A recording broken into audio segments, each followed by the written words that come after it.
Uma boa tarde, paz do Senhor a todos.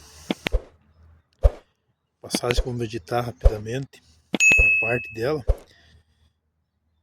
do capítulo 37 de Gênesis.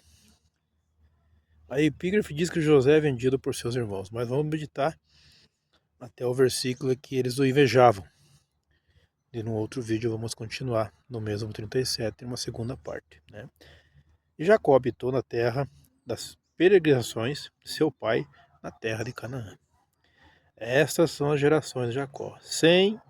Sendo José de 17 anos, apacentava as ovelhas com seus irmãos.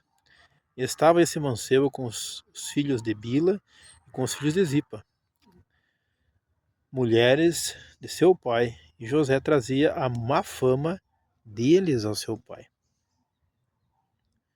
Israel amava José mais do que todos os seus filhos, porque era filho da sua velhice, e fez uma túnica de várias cores.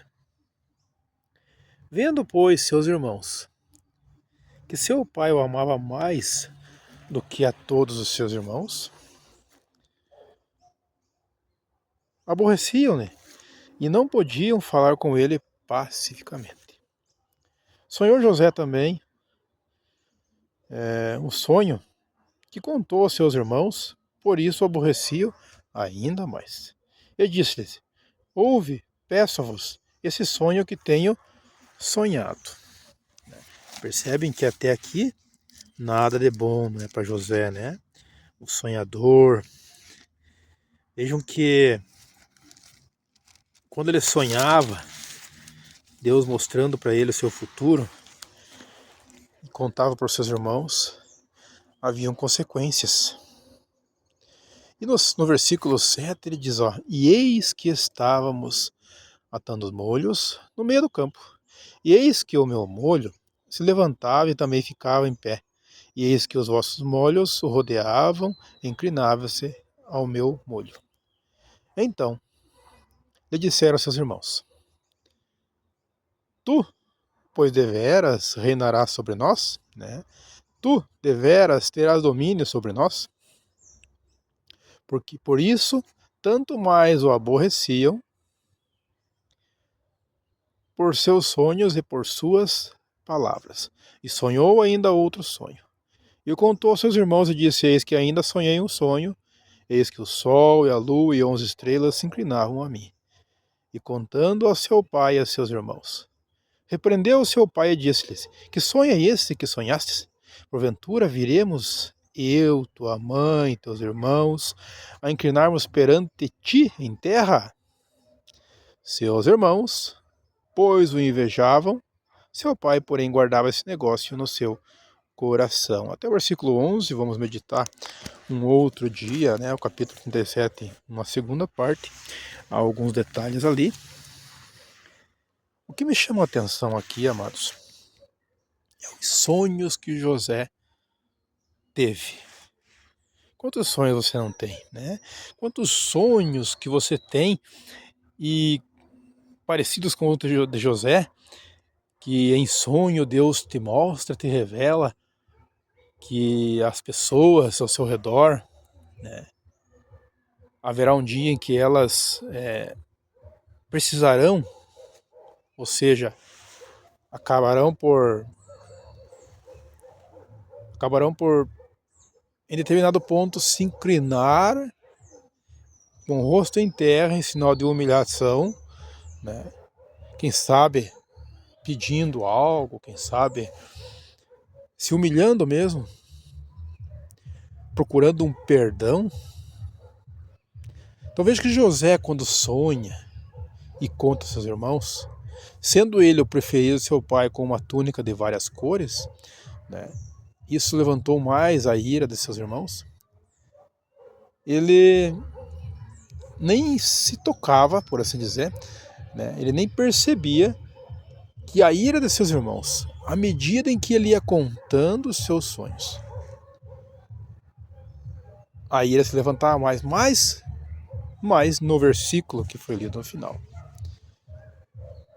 Nos dizem que começaram a ter inveja de José. Perceberam que Nesse ponto aqui a coisa muda. Eles já não tinham só ira pelos sonhos. Começaram a ter inveja porque perceberam que Jacó, como foi lido ali, começou a guardar em seu coração. Porque Jacó, um homem que conhecia a Deus, ele percebeu que havia algo diferente ali. Ele percebeu que o seu filho José, ao sonhar essas coisas, estava tendo uma espécie de uma revelação do Altíssimo. Então, quando o texto diz que ele guardava em seu coração, os seus irmãos começaram a ter inveja, porque eles queriam ter essa, vamos dizer assim, esse atento, esse olhar meigo de Jacó. Eles queriam. Quem não quer ter um olhar meigo do seu pai, de sua mãe? Quem não quer ter um olhar afetivo mais forte, por assim dizer? Quem não quer, né? Eles queriam isso. E quando José acaba tendo isso, né, a inveja, né, vem sobre o coração de seus irmãos. Em um outro dia, vamos meditar quando ele é vendido, né, como escravo. Mas até esse versículo aqui podemos ver assim. Há um hino que diz, né, não conte seus maiores sonhos a ninguém. Tem na letra do hino, não conte seus maiores sonhos a ninguém. Ou seja, tome esse cuidado para quando Deus lhe mostrar algo e você acabar por contar, esteja com os pés firmes, porque pessoas vão se levantar. Pessoas vão olhar para a tua pequenez, por assim dizer você? Vamos usar um exemplo. Se Deus lhe mostra que você será um grande pregador, se Deus lhe mostra que você será uma pessoa com um louvor para ganhar almas para Jesus, se Deus te mostra em sonho que você terá uma boa eloquência, quem sabe para falar em público, e Deus mostra, Ele nos avisa, Ele nos alerta. Para que Ele nos alerta? Para, quem sabe, se estivermos pensando em desistir, continuarmos a caminhada, porque há promessas, né? Então ele usa termos e sonhos, nos revelando, usa os profetas, usa a palavra, né? Como hoje está me usando para alertar. Ele usa de várias formas, homens e mulheres, para alertar outras pessoas, para mostrar que os nossos sonhos, os nossos pensamentos, lá no futuro, Deus já preparou, Ele já sonhou para nós algo sempre melhor. Quero dizer para você nessa tarde, que independente do que você tenha sonhado, né, se vai contar, esteja com os pés no chão, haverá afronta. José, né, com sua humildade, contava, né, com alegria, uma singeleza, ou seja, na sua simplicidade, ele contava os seus sonhos. Mas os seus irmãos acabaram por interpretar, entre aspas, né, porque, como ele mesmo falava, que eles teriam que ser submissos a ele, teriam que ser obedientes a ele, se curvariam a ele. E isso não era muito bom. E quem gosta de ouvir uma palavra dessa, né? Quem gosta de alguém chegar e dizer, você, lá na frente, né, vai ter que se prostrar, vai precisar de mim ainda, né? Deus me mostrou. Mas por que Deus fez isso? Interessante isso, né? Quer dizer para você que Deus nunca faz nada para humilhar ninguém. Como nós hoje conhecemos a sequência desse capítulo, né, lá na frente vamos ver que houve fome, ele salvou, né, vamos chegar lá ainda, ele salvou toda a sua família, uma nação da fome. Vejam que o trabalhar de Deus naquele momento não era para humilhar os irmãos de José, era para avisá-los que haveria um dia que eles precisariam de seu irmão, que eles necessitariam quem sabe, de um arrependimento. Por quê?